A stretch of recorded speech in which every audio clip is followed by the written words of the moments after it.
Good morning students. बहुत दिनों के बाद आज हम इस क्लास में मिल रहे हैं। हमारी जो ऑनलाइन क्लास है उसकी बात कर रही हूँ मैं। तो काफ़ी दिनों के बाद आज मैं आपको से ये बात करना चाहती हूँ कि जो हमारी हिंदी पाठ्य पुस्तक है 12th बोर्ड की, एमपी बोर्ड की, मकरंद, उस पाठ्य पुस्तक के जो खंड अ में जो 21 पाठ हैं, हम वो सारे पाठ पढ़ चुके हैं, सारे वीडियो में अपलोड कर चुकी हूँ। उसके बाद अब बचता है खंड ख। खंड ख में भी काफ़ी चीज़ें मैं स्टूडेंट्स को बता चुकी हूँ। जैसे अपन मुहावरे और लोकोक्ति दोनों के अलग अलग 2 वीडियो डाल चुके हैं, जो आपने शायद देखे होंगे। नहीं देखे हो तो आप ज़रूर देखें। और काफ़ी चीज़ें जैसे समास है, तो वो किसी एक ग्रामर के वीडियो में मैंने समास भी पढ़ाया था। और कुछ चीज़ें बची है तो मैं आज आपके सामने कवर करना चाहती हूँ।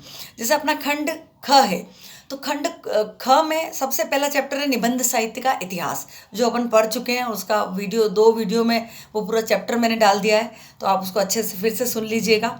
समास में वैसे बता चुकी हूँ, एक बार शॉर्ट में समास को मैं वो कर लूँगी। उसके बाद संक्षेपण टॉपिक आता है, तीसरे नंबर का टॉपिक है संक्षेपण। तो मैं संक्षेपण है ना, समरी है किसी भी चीज़ को संक्षिप्त में लिखना, वो आपके कहाँ काम आता है एग्जाम में। जनरली एग्जाम अपने एमपी बोर्ड एग्जाम में संक्षेपण की परिभाषा ही पूछ लेते हैं कि संक्षेपण किसे कहते हैं। तो आपकी टेक्स्ट बुक यदि आपके पास खुली हो तो 114 पेज पर संक्षेपण वाला चैप्टर है। और उसमें जो सबसे ऊपर उसमें 2 लाइनें हैं, वो इसकी परिभाषा दी गई है कि किसी भी विस्तृत लिखित सामग्री से अप्रासंगिक, असंबद्ध या अनावश्यक बातों को निकालकर उसके मूल तथ्यों को सुसंबद्ध एवं संक्षिप्त रूप में लिखने की क्रिया को संक्षेपण कहते हैं, या संक्षिप्तीकरण भी बोल सकते हैं उसको। इसको अपन इंग्लिश में समरी या समराइज करना ऐसा बोलते हैं, वो चीज़ है ये। यानी विस्तृत सामग्री, यानी कोई डिटेल में कोई चीज़ लिखी हुई हो तो उस डिटेल में लिखी हुई चीज़ को शॉर्ट में करना, उसमें कुछ अनावश्यक बातें हैं उसको हटा करके संक्षिप्त रूप में लिखने को संक्षिप्तीकरण या संक्षेपण कहा जाता है। और संक्षेपण क्या होता है? गागर में सागर भरना, यानी कम शब्दों में अधिक बात कहने को ही संक्षेपण कहा जाता है। तो ये परिभाषा फर्स्ट 2 लाइन्स में है, वो परिभाषा आप याद कर लीजिएगा। संक्षेपण आपको लिखने को ज़रूरत पड़ती है जब आपका अपठित गद्यांश और पद्यांश में जो भी दिया जाता है गद्य या पद, उसका भावार्थ या उसका संक्षिप्त रूप में लिखने को कहा जाता है, या उसका सारांश लिखिए ऐसा कहा जाता है। वहाँ पर आपको संक्षेपण की आवश्यकता पड़ती है। अब संक्षेपण में जो है उसको आपको केंद्रीय भाव लिखना होता है। उसका सेंट्रल आइडिया क्या है, जो भी विषय दिया गया है, जो पैराग्राफ हमको दिया गया है, उसका सेंट्रल आइडिया समझ के और फिर उसको लिखना चाहिए अपने शब्दों में। जो अनावश्यक शब्द हैं, अनावश्यक वाक्य हैं, उनको हटा देना चाहिए। अच्छा, संक्षेपण में अपनी तरफ से कोई भी टीका टिप्पणी नहीं की जाती, या अपने विचार प्रस्तुत नहीं किए जाते। जो विचार दिए गए हैं उन्हीं विचारों को संक्षिप्त में लिखा जाता है, ये ध्यान रखना पड़ता है संक्षेपण में। तो संक्षेपण के बारे में मैंने आपको शॉर्ट में बताया। अब संक्षेपण के बाद इसमें आता है आपके अनेकार्थी शब्द और समुच्चारित भिन्नार्थक शब्द, जो आपकी टेक्स्ट बुक में पेज नंबर 116 पर है। तो अनेकार्थी शब्द यानी एक शब्द के जब अनेक अर्थ होते हैं तो उसे अनेकार्थी शब्द कहा जाता है। और आपकी 12th बोर्ड में अनेकार्थी शब्द आते ही हैं एग्जाम में। जैसे इसमें एग्जाम्पल दिया गया है, काली घटा का घमंड घटा। तो काली घटा है ना, घटा का मतलब क्या हुआ? काले बादल। घटा मतलब बादल होता है, काले बादल। घमंड घटा है ना कम होना, यानी घटा शब्द अनेकार्थी शब्द है। इसके 2 मीनिंग हुए कि घटा यानी बादल और घटा यानी कम होना। जैसे पेट्रोल का दाम घटा, तो अब इसका वाक्य में प्रयोग कर सकते हैं। और काले आसमान में काली घटा छाई, इस तरह से हम वाक्य बना सकते हैं। तो जब अनेकार्थी शब्द आता है, एक शब्द आएगा उसके 2 वाक्य आपको बनाने रहते हैं एग्जाम में। और 2 वाक्य ऐसे बनेंगे जिसमें आपको उसका मीनिंग नहीं लिखना है। आपको आसमान में बादल छाए नहीं लिखना है, आपको लिखना है आसमान में काली घटा छाई, तो ही वो वाक्य परफेक्ट होता है। उसमें वाक्य प्रयोग में भी वही शब्द आना चाहिए जो मूल शब्द दिया गया है। इसी तरह से बहुत सारे शब्द होते हैं। फेर यानी घुमाना, या फेर यानी चक्कर। कनक यानी सोना, कनक यानी धतूरा। ये एक शब्द बहुत आता है बोर्ड में, अंक यानी संख्या, और अंक यानी गोद। अंक एक शब्द है लेकिन उसके 2 मीनिंग है। एक और मीनिंग भी होता है अंक का, अंक यानी अध्याय। जो भी धार्मिक पुस्तकें होती हैं उनमें जो चैप्टर्स होते हैं उसको अपन अंक कहा जाता है। तो अंक का मतलब है संख्या और अंक का मतलब है गोद। यदि कोई भी ऐसे अनेकार्थी शब्द एग्जाम में आता है, जब एक शब्द के एक से अनेक अर्थ होते हैं, वो अनेकार्थी शब्द होता है। ये इसकी परिभाषा बनेगी। और जैसे अंक का वाक्यों में प्रयोग कीजिए, तो अंक के आप 2 अर्थ लिखेंगे, संख्या, गोद, 2 वाक्य बनाएंगे। मैंने परीक्षा में सर्वाधिक अंक प्राप्त किए, ये वाक्य बन जाएगा। दूसरा वाक्य बनेगा गोद से वाला, वो वाक्य बनेगा माँ ने पुत्र को अंक में भर लिया। इस तरह से आपको शब्द एक रहेगा, वाक्य दो बनाने पड़ेंगे। ये आपके अनेकार्थी शब्द दिए हैं। आपकी टेक्स्ट बुक में इसकी परिभाषा भी दी गई है कि एक से अधिक अर्थ देने वाले शब्द अनेकार्थी शब्द कहलाते हैं। अनेकार्थी शब्दों का प्रयोग किया जाता है वाक्य में या जो भी अपन लिखित सामग्री है उसमें कोई चमत्कार उत्पन्न करने के लिए इसका प्रयोग किया जाता है। इसके बाद इंपॉर्टेंट चीज़ है भिन्नार्थक समोच्चारित शब्द। जैसा कि नाम से स्पष्ट है, भिन्नार्थक यानी भिन्न अर्थ वाला, समोच्चारित यानी समान उच्चारण वाला, यानी ऐसे शब्द जिनके अर्थ भिन्न भिन्न हो पर जिनके उच्चारण समान हो उन्हें समोच्चारित भिन्नार्थक शब्द कहा जाता है। ये आपकी टेक्स्ट बुक में पेज नंबर 117 पर है। इसमें आपके बहुत सारी जो है लिस्ट दी गई है शब्दों की। जैसे इसमें दिया गया है अवलंब और अविलंब। तो अवलंब यानी सहारा, अविलंब यानी शीघ्र। फिर है आकर, आकार, आकर यानी खदान। जैसे समुद्र के लिए आता है ना रत्नाकर, रत्नों की खदान होता है समुद्र। और आकार यानी रूप। ऐसे अविराम और अभिराम। तो अविराम यानी बिना रुके, निरंतर, लगातार। और अभिराम यानी सुंदर। कुल, कुल यानी वंश, और कुल यानी किनारा। नदी के किनारे को कुल कहते हैं। नदी के कुल पर मेला लगा, इस तरह से वाक्य बनेगा। फिर निधन और निर्धन। निधन यानी मृत्यु, उसका वाक्यपन बना सकते हैं। निर्धन यानी गरीब। फिर एक जो सबसे ज़्यादा शब्द आता है दिन और दीन। दिन यानी दिवस, आज रविवार का दिन है कि आज के दिन मैं सैर करने जाऊंगा, ऐसा कुछ भी वाक्य बन सकता है। तो दीन यानी दरिद्र, इससे भी आप वाक्य बना सकते हैं। फिर है परिणाम और परिमाण। परिणाम यानी नतीजा। जो शब्द मैं बोल रही हूँ ना बेटा, उसको टेक्स्ट बुक में टिक कर लेना। वो ही शब्द हैं जो बोर्ड में ज़्यादा पूछे जाते हैं क्योंकि आपकी टेक्स्ट बुक में से आते हैं शब्द। परिमाण यानी मात्रा और परिणाम यानी नतीजा। फिर एक और शब्द जो बहुत ज़्यादा आता है प्रसाद और प्रासाद। प्रसाद यानी भगवान का प्रसाद जो होता है मंदिर में अपन चढ़ाते हैं, कृपा भगवान की, उसको प्रसाद कहते हैं। और प्रासाद यानी राजा का महल, राजमहल को प्रासाद कहते हैं। उसके बाद आता है तरणी और तरणी। मात्रा तो छोटी बड़ी मात्रा हो जाएगी दोनों में। तो तरणी यानी नाव और तरणी यानी सूर्य। ये भी वाक्य शब्द जो है बोर्ड में बहुत ज़्यादा आता है, आप टेक्स्ट बुक में देखिएगा। क्षति और क्षिति, ये भी बहुत आता है। क्षति यानी हानि और क्षिति यानी पृथ्वी।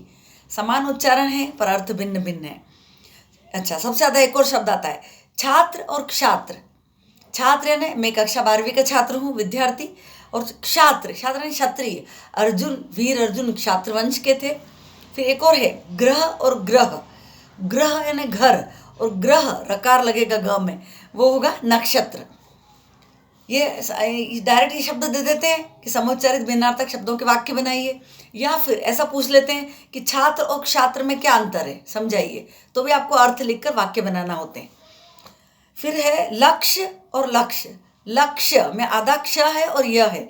लक्ष्य यानी उद्देश्य और लक्ष्य, लक्ष्य ने लाख। लाख भी दो अर्थ होते हैं। लाख, एक तो लाख 1 लाख 2 लाख 3 लाख, वो लाख। और दूसरा लक्ष्य होता है, लाख के कंगन होते हैं ना, ये लाख का कंगन मैंने जैसे पहन रखा है। तो लाख एक प्रकार का पेड़ से निकलता है वाला रस रहता है, जिससे कि ये चूड़ी वूड़ी और ऐसी बहुत सारी चीज़ें बनती लाख से, वो लाख भी होता है। फिर है स्त्री और स्त्री। स्त्री यानी औरत और स्त्री यानी प्रेस, कपड़ा, ये कपड़ों को सलवटे दूर करने का यंत्र। फिर है वसन और व्यसन। हाँ, ये भी बहुत आता है शब्द। वसन यानी वस्त्र और व्यसन यानी बुरी आदत। सिगरेट पीना एक व्यसन है, शराब पीना एक व्यसन है, बुरी आदत। और वसन यानी कपड़े। मैंने जन्मदिन पर नवीन वसन पहने। अब बच्चे इसमें क्या करते हैं, ये मैं कॉपी चेक करने गई थी बोर्ड में 2017 में, तो यही शब्द आया था, वसन, व्यसन और छात्र क्षात्र, ये 4 शब्द आए थे। तो बच्चे कैसे वाक्य बना रहे थे, छात्र ने विद्यार्थी, मैं कक्षा 12वीं का विद्यार्थी हूँ, तो आपको वाक्य प्रयोग में छात्र लिखना है, विद्यार्थी नहीं लिखना है। ऐसे ही वसन यानी कपड़े, तो मैंने नए कपड़े पहने, नहीं, वसन वर्ड यूज़ करना है आपको वाक्य में कि मैंने दिवाली पर या जन्मदिन पर नवीन वसन पहने। इस तरह से आपको वाक्य बनाने। मैंने बहुत सारे शब्द बोले हैं, जो शब्द मैंने बोले हैं जनरली वो ज़्यादा पूछे जाते हैं। आपकी टेक्स्ट बुक में लिस्ट दी गई है, आप उससे इन शब्दों को एक बार रिवाइज कर लें तो आपको अच्छे से समझ में आ जाएगा। इसके बाद आता है पारिभाषिक शब्द और तकनीकी शब्द। अब पारिभाषिक शब्द क्या होते हैं, ये मैं वैसे तो मैं एक वीडियो में बता चुकी हूँ। पारिभाषिक शब्द ग्रामर का वीडियो मैंने एक अपलोड किया था उसमें, लेकिन फिर से मैं बता देती हूँ। पारिभाषिक शब्द की परिभाषा पूछ ली जाती है बोर्ड में। तो पारिभाषिक शब्द क्या होते हैं? जो शब्द विभिन्न शास्त्रों विज्ञानों में ही प्रयुक्त होते हैं और उस संदर्भ में उनकी एक निश्चित परिभाषा दी जा सकती है, ऐसे शब्द पारिभाषिक शब्द कहलाते हैं। जैसे मैं बोलूँ अणु परमाणु, तो आप तुरंत समझ जाएंगे कि तो विज्ञान का शब्द है, ये विज्ञान की भाषा के शब्द हैं। अणु परमाणु शब्द का प्रयोग धार्मिक जगत में, कई प्रवचनों में, हिंदी भाषा लिखने में नहीं होगा। ये विज्ञान के शब्द हैं, विज्ञान में प्रयुक्त होंगे। और जैसे मैं बोलूँ ध्यान, समाधि, योग, मोक्ष, तो आपको लगेगा ये तो धार्मिक जगत के शब्द हैं, आध्यात्मिक जगत के शब्द हैं, हम प्रवचन में सुनते हैं, इस तरह के शब्द हैं, क्योंकि ये उस विषय से जुड़े हुए शब्द हैं। ऐसे काव्य, साहित्य, समीक्षा, ये साहित्य जगत के शब्द हैं। तो जो शब्द किसी विशेष विज्ञान या ज्ञान से जुड़े होते हैं और उसी संदर्भ में उनकी एक निश्चित परिभाषा दी जा सकती है, उसे हम पारिभाषिक शब्द कहते हैं। यानी उनकी निश्चित परिभाषा दी जा सकती है, आप उसका मीनिंग वन वर्ड में नहीं बता सकते। जैसे मैं बोलूँ नाबालिग, तो नाबालिग का आप वन वर्ड में क्या मीनिंग बताओगे? नहीं बता पाओगे नाबालिग का मीनिंग वन वर्ड में। आपको एक लाइन बोलनी पड़ेगी कि जिसकी आयु 18 वर्ष से अधिक हो, 18 वर्ष से कम हो उसे नाबालिग कहते हैं, और 18 वर्ष से अधिक हो तो बालिग कहते हैं। यानी आपने वन लाइन में ये चीज़ बोली, तो ये क्या होगी? परिभाषा हो गई। तो ये क्या हो गया? पारिभाषिक शब्द हो गया। ठीक वैसे ही जमींदार, जमींदार के लिए आप क्या शब्द वन वर्ड में क्या बोलोगे? जमींदार के लिए आप ये कहोगे, वन लाइन आंसर आप दोगे। जमींदार ने बहुत ज़्यादा जो ज़मीनों का मालिक होता है उसको जमींदार कहते हैं। तो वन लाइन आपने जो बोली है ना, वो उसकी परिभाषा हो गई। तो इस तरह से ये पारिभाषिक शब्द होते हैं जिनकी एक निश्चित परिभाषा दी जा सकती है, वन वर्ड में इनको नहीं समझाया जा सकता, और ये विशेष विज्ञान या ज्ञान से जुड़े होते हैं। जैसे जो पारिभाषिक शब्द होते हैं उनकी कुछ विशेषताएं होती है, आपकी टेक्स्ट बुक में पेज नंबर 120 पर दी गई है, आप देखिए खोल के। जैसे अपन खाता, खाता शब्द कहाँ प्रयुक्त होता है? बैंक में, है ना। बैंक के अलावा खाता शब्द और कहीं नहीं आएगा। तो इनका अर्थ स्पष्ट और सुनिश्चित होता है पारिभाषिक शब्दों का, इसमें कुछ कन्फ्यूजन नहीं होता है। संसद, तो संसद शब्द कहाँ प्रयुक्त होगा? अपन संसद भवन जो हमारा है दिल्ली में, उस संसद भवन के लिए संसद शब्द का प्रयोग करते हैं। पॉलिटिकल साइंस का शब्द है ये, तो ये वही प्रयुक्त होता है और कहीं इसका प्रयोग नहीं होता है। उसके बाद एक पारिभाषिक शब्द का एक ही अर्थ होता है, अनेक अलग अलग अर्थ नहीं होते हैं। दूसरा, पारिभाषिक शब्द छोटे होते हैं और स्पष्ट समझ में आते हैं। फिर पारिभाषिक शब्द ऐसे भी होते हैं कि उनसे नए शब्द भी बन जाते हैं। जैसे विधान, एक पारिभाषिक शब्द है। विधान मतलब होता है कानून। अब विधान से बहुत सारे पारिभाषिक शब्द बन जाते हैं। संविधान, स लगा दिया आगे, तो संविधान समझते हैं आप संविधान का मीनिंग। संवैधानिक, ये पीछे एक लगा दिया संविधान में। वैधानिक, विधानसभा, विधानसभा शब्द, विधान परिषद, ऐसे अनेक पारिभाषिक शब्द इस एक शब्द से बन गए, सारे पारिभाषिक शब्द ही बने। फिर पारिभाषिक शब्द दो प्रकार के होते हैं, 2 टाइप्स ऑफ होते हैं ये पारिभाषिक शब्द। एक तो पूर्ण पारिभाषिक शब्द और एक होते हैं अर्ध पारिभाषिक शब्द। जो पूर्ण पारिभाषिक शब्द होते हैं वो पूर्णतः पारिभाषिक ही होते हैं। ऐसे बहुत से शब्द होते हैं, जैसे अपन हिंदी साहित्य में रस निष्पत्ति एक चैप्टर है, तो रस निष्पत्ति का ही वर्ड नहीं आएगा, ये वर्ड वहीं आएगा, जो चैप्टर है उसी में ये वर्ड आएगा। इस शब्द का दूसरा कोई मीनिंग ही नहीं होगा। भाषा विज्ञान का एक शब्द है स्वनिम, स्वनिम शब्द वहीं प्रयुक्त होगा, उसके अलावा इस शब्द का प्रयोग कहीं भी नहीं होगा।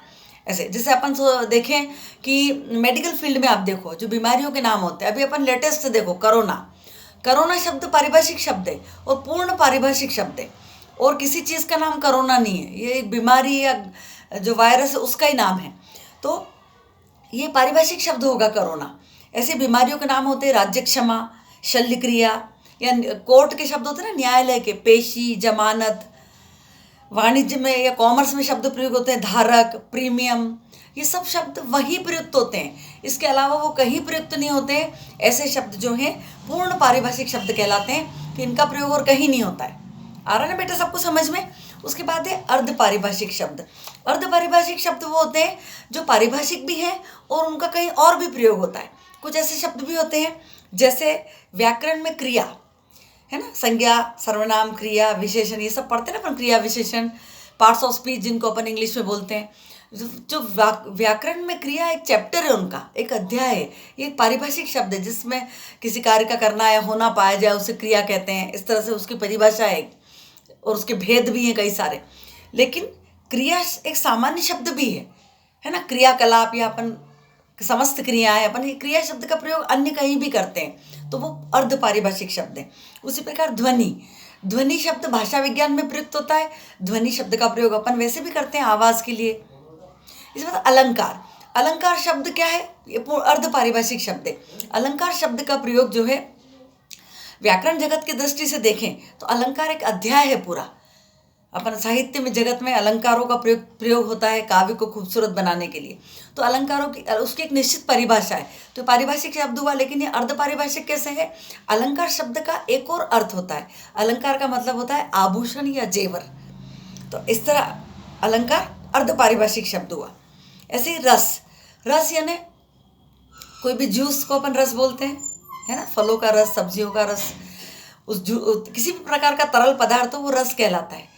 तो वहाँ पर रस यानी आनंद भी होता है। आज के कार्यक्रम में तो बड़ा रस आया, बड़ा आनंद आया, बड़ा मजा आया। तो रस, और रस व्याकरण जगत का एक अध्याय है कि व्याकरण में माना गया है कि 9 रस होते हैं, श्रृंगार रस, करुण रस, शांत रस, वीर रस, भयानक रस, रौद्र रस। तो ये एक अध्याय है पूरा रस पर। तो वो पारिभाषिक शब्द में भी आएगा और अन्यत्र भी उसका प्रयोग होता है, इसलिए ये अर्ध पारिभाषिक शब्द है।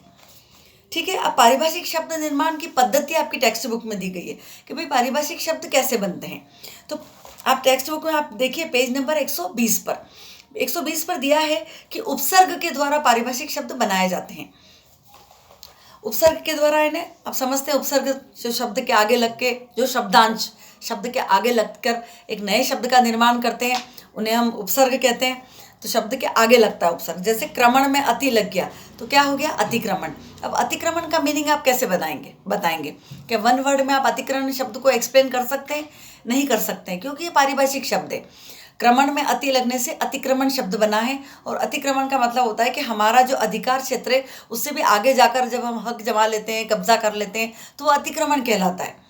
तो अतिक्रमण एक पारिभाषिक शब्द है। ठीक इसी तरह बालिग में ना लग गया तो नाबालिग एक पारिभाषिक शब्द है। इज्जत में बा लग गया, बा इज्जत जो पारिभाषिक शब्द है। इस तरह यंत्री, यंत्री ने इंजीनियर को बोलते हैं, उपयंत्री सब इंजीनियर होता है ना, उपयंत्री, तो यह भी एक पारिभाषिक शब्द है। इसके बाद ये तो उपसर्ग किससे बनाया अपन ने? प्रत्यय के द्वारा भी पारिभाषिक शब्द बनते हैं। जैसे अंचल में एक लगाने से आंचलिक बन गया, पानी में दार लगा दिया तो पानीदार बन गया, जमीन में दार लगा दिया तो जमींदार बन गया। इस तरह से पारिभाषिक शब्द बनते हैं प्रत्यय के द्वारा। फिर समास में भी पारिभाषिक शब्द होते हैं। जैसे और तत्सम तद्भव विदेशी शब्दों से मिलके भी पारिभाषिक शब्द बन जाते हैं। जैसे ग्राम पंचायत, ये पूछा था बेटा एग्जाम में एक बार, ग्राम पंचायत किस तरह का शब्द है? तो ग्राम पंचायत एक पारिभाषिक शब्द है। इसके बाद धर्मशाला, आकाशवाणी, शक्तिपीठ, ये सब समास द्वारा बने हुए पारिभाषिक शब्द हैं। अनुसूचित बैंक या सहकारी बैंक, कारखाना, किताब घर, मुकदमाबाजी, ये जो आपकी बुक में लंबी लिस्ट है, आप जरूर पढ़िएगा पेज नंबर 121 पर। ये सारे जो समास द्वारा बने हुए पारिभाषिक शब्द हैं। फिर संधि के द्वारा भी कुछ पारिभाषिक शब्द बनते हैं। जैसे महा प्लस अभियोग, महाभियोग, चिकित्सा प्लस आलय, चिकित्सालय, विद्या प्लस आलय, विद्यालय, आलय यानी घर, विद्या प्लस आलय, विद्या का घर, विद्यालय, चिकित्सा प्लस आलय, चिकित्सा करने वाला घर, चिकित्सालय। जैसे कुल प्लस अधिपति, कुलाधिपति, वित्त प्लस अधिकारी, वित्ताधिकारी, जिला प्लस अध्यक्ष, जिलाध्यक्ष। इस तरह से संधि के द्वारा भी पारिभाषिक शब्द बन जाते हैं।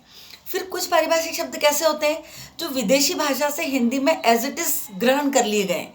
या जैसे इंग्लिश के कोई शब्द हैं जिनका हिंदी में कोई वर्ड नहीं, हिंदी में भी उनको वही कहा जाता है। जैसे क्रिकेट, अपन क्रिकेट ही बोलते हैं हिंदी में भी, इंग्लिश में भी उसको क्रिकेट कहा जाता है। कैलोरी, कैलोरी के लिए हिंदी में कोई शब्द नहीं है, वो इंग्लिश का शब्द है और उसको कैलोरी ही कहते हैं। विटामिन, विटामिन अंग्रेजी भाषा से आया हुआ पारिभाषिक शब्द है। बजट, बुलेटिन, रबर, ये इस तरह के शब्द हैं जो विदेशी भाषा के शब्द हैं या अंग्रेजी भाषा के शब्द हैं, लेकिन हिंदी में वो पारिभाषिक शब्दों में एज इट इज प्रयुक्त होते हैं। उनका अर्थ नहीं लिखा जाता।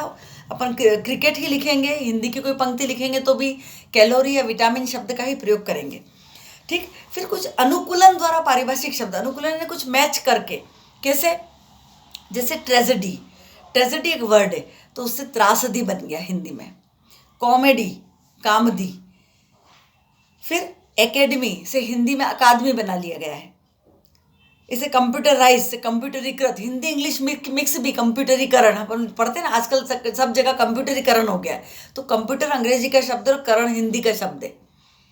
तो इस तरह से भी पारिभाषिक शब्द बनते हैं। तो ये मैंने आपको बेटा सारे पारिभाषिक शब्दों के बारे में बता दिया है। अब पारिभाषिक शब्द के बाद आपकी टेक्स्ट बुक में पेज नंबर 123 पे आप जाइए तो तकनीकी शब्दावली आती है। ये भी मैं आपको शॉर्ट में बता देती हूँ, इसकी परिभाषा भी पूछ सकते हैं। टेक्स्ट बुक में जो फर्स्ट लाइन है उसको आप अंडरलाइन कर लीजिएगा, वो एग्जाम में पूछते हैं कि तकनीकी शब्द अंग्रेजी के टेक्निकल शब्द का हिंदी पर्याय है, सत्य असत्य में पूछते हैं या रिक्त स्थान में पूछते हैं। उस लाइन को अंडरलाइन करें। इसकी परिभाषा उसके नीचे दी गई है। तकनीकी शब्द और पारिभाषिक शब्दों में बहुत ज़्यादा अंतर नहीं होता। तकनीकी शब्द भी किसी विशेष ज्ञान या विज्ञान या क्षेत्र से जुड़े शब्द ही होते हैं, लेकिन तकनीकी शब्द के साथ एक चीज़ ये अलग ये है कि उनका अंग्रेजी रूप पूछा जाता है कि भाई इस तकनीकी शब्द का अंग्रेजी रूप बताइए। तो आपकी टेक्स्ट बुक में 50-60 शब्दों की एक सूची दी गई है, आपको उस सूची में से ही परीक्षा में शब्द पूछे जाते हैं। जैसे प्रशासनिक शब्द इसमें दिए हैं, तो जो शब्द मैं बोल रही हूँ आप चाहें तो टिक कर लें। कुलाधिपति, जिसको चांसलर बोलते हैं इंग्लिश में, निदेशक यानी डायरेक्टर, सचिव सेक्रेटरी, सचिव शब्द पूछा जाता है एग्जाम में, कुलपति वाइस चांसलर। फिर है अनुदान, ग्रांट, अनुदान शब्द पूछा जाता है क्योंकि बच्चे अनुदान को डोनेशन लिख देते हैं, तो डोनेशन नहीं लिखना है। क्वेश्चन कैसे पूछते हैं, इन तकनीकी शब्दों के अंग्रेजी रूप लिखिए, या फिर डायरेक्ट ऐसे पूछते हैं 4 तकनीकी शब्द लिखिए। तो आपको इस लिस्ट में जो शब्द दिए हैं वही शब्द लिखना है। आपकी टेक्स्ट बुक में लिस्ट दी गई है।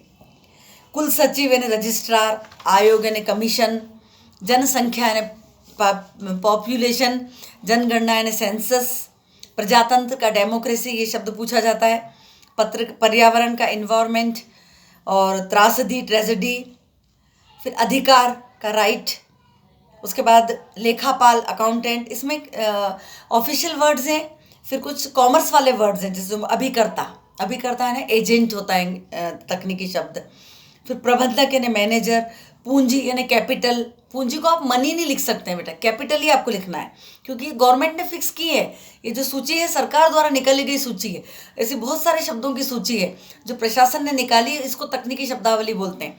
तो आपकी टेक्स्ट बुक में ये दी गई, ये चीज़ें PSC लेवल पर भी एग्जाम में पूछी जाती है, तो ये आपके लिए बहुत यूज़फुल है ये। फिर कर यानी टैक्स, आय यानी इनकम। फिर नीचे और भी बहुत सारे शब्द दिए हैं।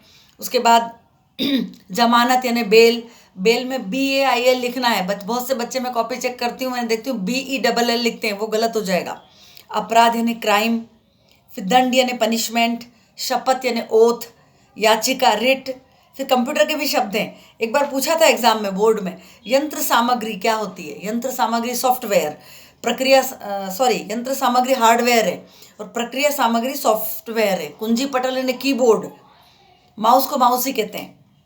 उसके बाद ये वैज्ञानिक शब्दावली कई बार आई है, जैसे कोशिका सेल, साइंस के बच्चे समझ पाएंगे इसको। रेखा चित्र ने डायग्राम। फिर तत्व ने एलिमेंट। उसके बाद एक बार शब्द पूछा था उपग्रह सैटेलाइट, ये पूछा था। ऊतक यानी टिश्यू,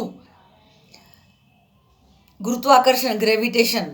ये आप बहुत कम शब्द हैं, ये पेज नंबर 125-24 पर शब्द दिए बेटा, इनको आप ठीक से पढ़ लीजिएगा। तो आज मैंने आपको संक्षेपण, अनेकार्थी शब्द, समुच्चरित भिन्नार्थक शब्द, पारिभाषिक शब्द और तकनीकी शब्द, ये 4 चीज़ें शॉर्ट में बताई हैं। इनको आप जो है ठीक से समझ लेना, आपकी टेक्स्ट बुक में से फिर से पढ़ लेना। और इम्पोर्टेंट शब्द मैं बता चुकी हूँ, वही एग्जाम में आते हैं। उसके बाद नेक्स्ट वीडियो में हम वाक्य भेद और रूपांतरण पढ़ेंगे। ओके बेटा, बाय।